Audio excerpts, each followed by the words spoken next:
আমি 111-এ জেলের থাকাকালীন সময় তার সাথে আমার দেখা, এবং ঢাকা জেলখানার মেডিকেলে সে থাকতো।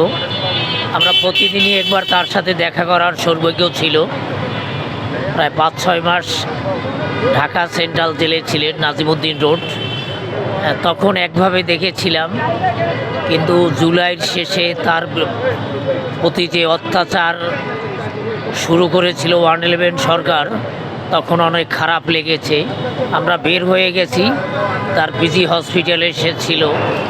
তখন তো তাকে ওই সরকার মুচলেকা দিয়ে লন্ডনে পাঠিয়ে দিয়েছিল। তারপর আর আমাদের সাথে দেখা হয় নাই। আজকের দেখা হয়েছে খুব কাছাকাছি। আমি এবার কেয়ারেও দেখেছি, আমরা সালাম দিয়েছি, উনিও সালাম দিয়েছে। আর কি অনেক ভালো লেগেছে। এরকম সুস্থভাবে আসতে পারবে, রাজনীতি করতে পারবে, এবং কোটি কোটি মানুষের সাথে তার একটা দোয়া আছে, ভালোবাসা আছে।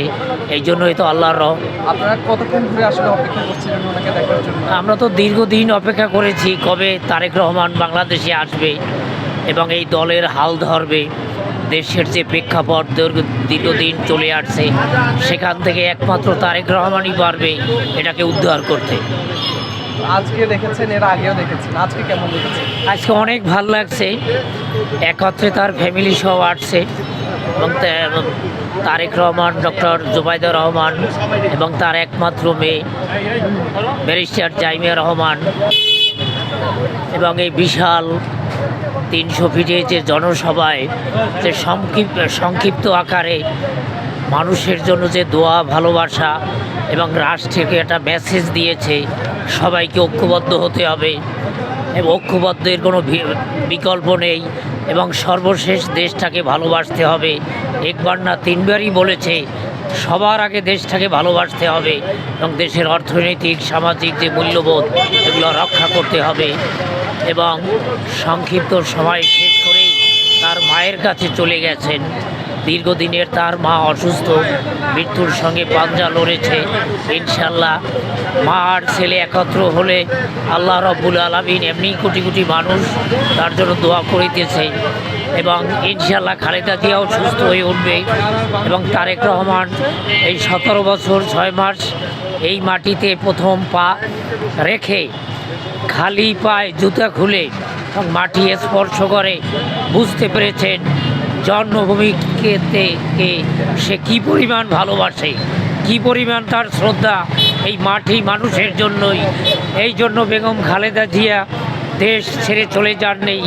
তারেক রহমান 17 বছর 6 মাস সেই ইংল্যান্ডে থাকলেও তার মন, প্রাণ, অন্তর সব কিছুই বাংলাদেশের জন্য অধীর আগ্রহে সে অপেক্ষায় ছিল। সেই সময়টা অত্যন্ত সুন্দরভাবে হয়েছে, এবং বাংলাদেশের প্রতিটি মানুষ তাকে দেখার জন্য উদ্গ্রীব ছিল।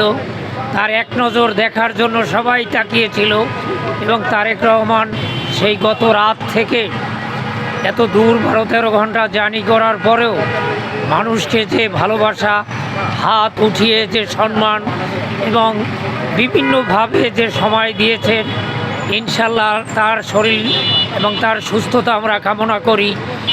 এবং বাংলাদেশের যে প্রেক্ষাপট তৈরি হয়েছে, সেখানে হাতিসহ যে ঘটনাগুলো ঘটছে, সেগুলা ইনশাল্লাহ তারেক রহমান সমগ্র বাংলাদেশের মানুষকে নিয়ে একটি নির্বাচন হবে, সেই নির্বাচনে বিপুল ভোটে জয় হবে, সরকার গঠন করবে, এবং মৌলিক যে সমস্যাগুলো আছে বাংলাদেশে, সেই বিষয়গুলো ইনশাল্লাহ সমাধান করবেন।